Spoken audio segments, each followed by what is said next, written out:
voltamos com um Alerj Debate, que hoje tem como tema os transtornos causados pela ansiedade. Bom, no bloco anterior nós estávamos falando sobre como é importante identificar, né, o própria síndrome.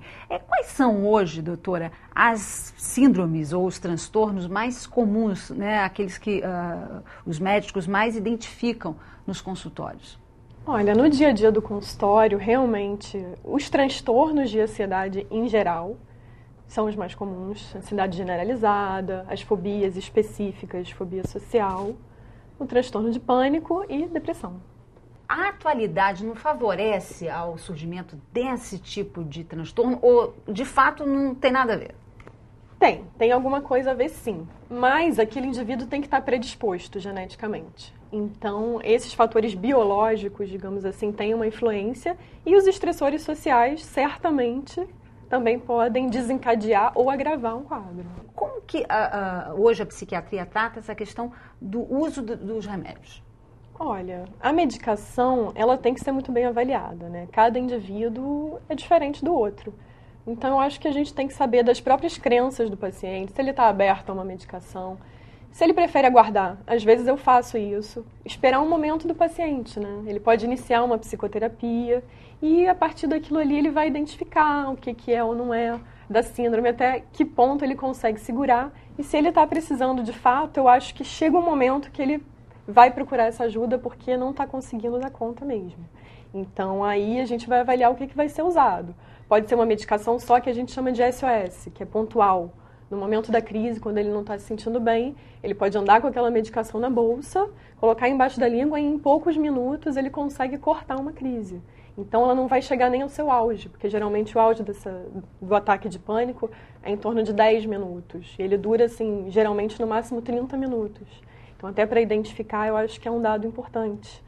A ansiedade generalizada é totalmente diferente, é um quadro que é constante. A pessoa está sempre ansiosa, sempre tensa, sempre super preocupada, muito mais do que deveria. Pode ter também os ataques de pânico, mas é um quadro contínuo, digamos assim. Os ataques de pânico e o transtorno de pânico geralmente vêm, como a Karen falou, do nada. Ela não sabe quando vai vir. E isso é muito desagradável, né? Bom, você criou um blog, né, que tem por objetivo ajudar as pessoas que têm vários transtornos, né, de ansiedade. Como é que hoje esse blog atende? Que casos você poderia, de repente, narrar, que você pode ajudar através desse meio? Uhum. O blog se chama Sem Transtorno. Ele tem como intuito ajudar pessoas que, como eu, sofrem de transtorno do pânico e ansiedade generalizada, que eu também sofro, né? Eu comecei a escrever em 2007 como uma forma de diário, explicava um pouquinho sobre a doença, né? Só que a coisa foi crescendo, muita gente começou a me procurar, pedindo informação e tal. E até muito por incentivo da doutora Moema e da minha psicóloga, a Rosana Manarino, elas me incentivaram a escrever mais, sabe? A usar essa minha vontade de ajudar, né? De compartilhar minhas experiências e ir em frente. E acabou que, hoje em dia, eu tenho cerca de 15 mil acessos mensais, recebo diversas mensagens, e-mails todos os dias, de pessoas procurando informação sobre a doença, né, conselhos. Então, assim, eu sempre procuro indicar, recomendar a busca por um profissional, né, assim, lógico que eu falo, né, eu compartilho a minha experiência, mas eu sempre procuro orientar essas pessoas que me procuram a buscarem ajuda médica. E, enfim, o blog hoje passou a ser um projeto, não é só um blog, né? Tem um projeto. Eu coordeno um grupo de mutuajuda também, um grupo de apoio, onde a gente reúne, em cada reunião, cerca de 30 pessoas, né? São 2 horários, um grupo de 15. E é muito bacana, porque são todas portadoras de transtorno do pânico ou ansiedade generalizada, e essa troca de experiências fortalece muito a gente, né? Então eu vejo, assim, que um problema que para mim, assim, que me fez sofrer tanto durante esse tempo todo, hoje eu estou conseguindo me beneficiar dele, né? Ajudando outras pessoas também. Isso me ajuda, com certeza me ajuda também. E o preconceito, a senhora acredita, doutora, que existe ainda muito, apesar de cada vez mais ser divulgada a questão, mas ainda existe o preconceito? Existe. Como é que ele se apresenta assim? Os próprios pacientes às vezes chegam pra gente falando, ai, mas eu não sei o que está acontecendo, eu acho que eu sou fraco, eu acho que eu não estou sendo forte o suficiente, eu não tenho fé, né? Eu acho que mistura às vezes até a questão da religiosidade às vezes, que não tem nada a ver, né? É uma doença, um transtorno como outro qualquer. Qualquer pessoa pode apresentar num determinado momento, em diversas faixas etárias. Então, às vezes até os próprios pacientes têm preconceito. Às vezes os parentes, esposa, o marido, os pais cobram muito. Às vezes não deixam que ele vá, ou então falam, isso é uma besteira. Colocam o paciente ainda mais para baixo, ele fica se sentindo culpado, né, por estar apresentando aquilo, acha que é frescura. E não é. Né? Tem tratamento, é super importante. Eu acho que quanto mais a gente fala sobre isso, é melhor. E o trabalho da Karen, super importante, né? Porque a troca entre as pessoas é diferente do profissional, né? Ok, eu sou um profissional, eu tô ali, eu tô acostumada, mas eu não senti na pele. E essas pessoas já trocam realmente todas as suas informações, o que aconteceu com uma, com outra, que observou, e ficam muito mais seguras, né? Quando veem que elas não estão sozinhas. Você sentiu na pele, Karen, o preconceito? Senti. De que forma, assim? Como você pode contar pra gente alguma vez que ele mexeu mais com você? Mexeu. Eu conto isso no blog, assim, é uma passagem com uma amiga. Ela é muito minha amiga ainda hoje, eu espero que ela não fique magoada comigo, mas... logo que eu comecei a ter as crises de pânico, eu planejava ir ao Japão, passar uma temporada com uma amiga, enfim, estudando, trabalhando lá. E a gente chegou a fazer todo o processo, exames médicos, assim, já estava no dia de marcar passagem, eu desisti. Porque a profissional que na época me tratava não me aconselhou a ficar tantas horas dentro de um avião, né? Eu fiquei daqui para o Japão, acho que são 12 horas de viagem, não, chegava a 24 horas de viagem. E eu não conseguia ficar durante 10 minutos dentro de um ônibus sem passar mal, então ela disse, Karen, eu não acho conveniente. Essa minha amiga ficou muito brava comigo. E achou frescura, sabe? Disse que, você tá sendo covarde, que bobeira. Enfim, hoje ela entende. E hoje você faria essa viagem? Hoje eu acredito que eu poderia fazer essa viagem, assim, depois de muita terapia, depois de muito trabalho. Eu fiquei 10 anos sem viajar de avião. Eu viajei depois de 10 anos no ano passado, fiz uma viagem, né, de férias com a minha família, muito bem, fui tranquila na ida, fui tranquila na volta. Durante a viagem também não tive nenhum problema, mas eu devo isso a todo um tratamento que foi feito, todo um acompanhamento que eu tive, psicológico e clínico, né? Assim, a doutora me fez recomendações, me orientou como proceder caso eu passasse mal. Eu não fui simplesmente vou entrar nesse avião e acabou. Não foi assim. Esse tipo de síndrome, muitas vezes, as pessoas podem considerar que é, sei lá, uma frescura ou que é uma besteira, por falta de conhecimento também, né, doutora? Eu acredito que sim, sem dúvida, porque parece que quem nunca vivenciou aquilo ali, às vezes não consegue ter a dimensão de um problema. E muitas vezes um paciente com pânico, com crise, que está tendo muito ataque mesmo, ele precisa ser até afastado do trabalho, né?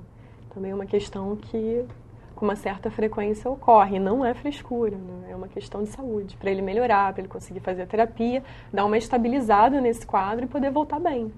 A senhora falou em terapia, quer dizer, além dos remédios, o que mais é importante para a pessoa que sofre de síndrome do pânico, de outros transtornos, ter como forma de tratamento? A forma de tratamento, eu acho que varia demais. Eu acho que desde você ter uma atividade física é interessante, para prevenção é ótimo. Mesmo quando você já apresenta algum transtorno psiquiátrico, é favorável, pode ter uma melhora também dos seus sintomas, mas tem que ser acompanhado de uma forma bem lenta, com um profissional adequado também, para também não desencadear até um ataque. Porque uma pessoa que não está bem e vai fazer um estímulo muito forte, ele pode sentir como se estivesse tendo uma crise e identificar de uma forma negativa e não conseguir mais fazer essa atividade. Mas uma atividade física, eu acredito que quem é ligado à religião também, essa parte é importante, eu acho que tudo é complementar.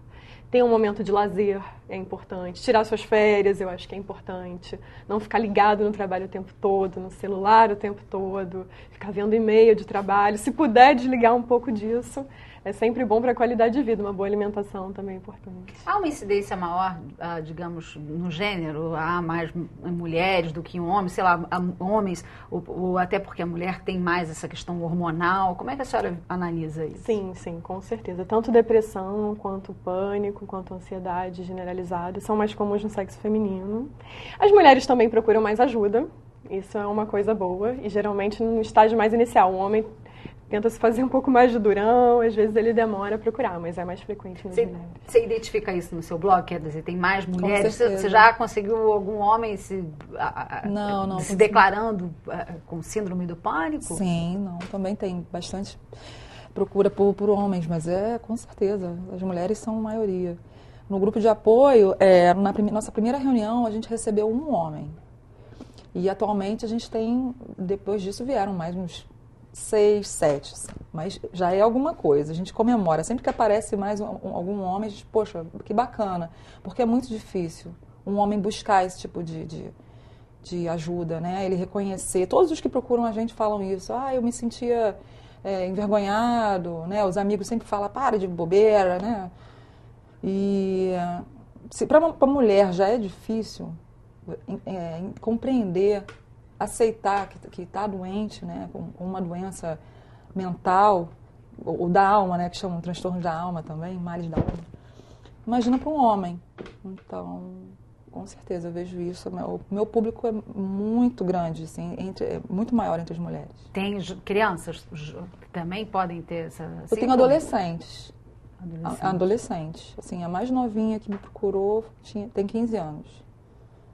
Crianças, não. Eu até sei de casos, já me contaram de casos de famílias que têm crianças com pânico. Eu nunca conheci nenhuma. Doutora, no caso de jovens e crianças, também é recomendado o uso de remédios? E para a gente tentar finalizar, de que forma o poder público pode contribuir para que as pessoas sejam mais bem informadas e, enfim, não fiquem com tanto preconceito em relação a esses transtornos? Certo. Então, pode acontecer na infância e o uso de medicação não vai depender da gravidade do caso. Muitas vezes, sim, é necessário.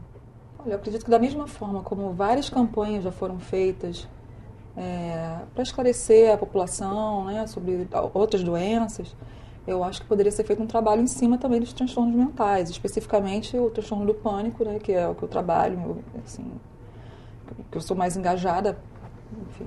Mas eu acho que poderia ser feito, sim, algum tipo de trabalho em cima disso. Esclarecer os sintomas, né? Assim, não sei, uma espécie de cartilha, sabe? Eu acho que seria muito positivo. Existe alguma campanha nesse sentido. Tá certo. Bom, agradeço muito a presença de vocês. Bom, e vamos ficando por aqui. Se você quiser participar e mandar sugestões, envie um e-mail para faleconosco@tvalerj.tv. TV Alerj, o canal do povo fluminense.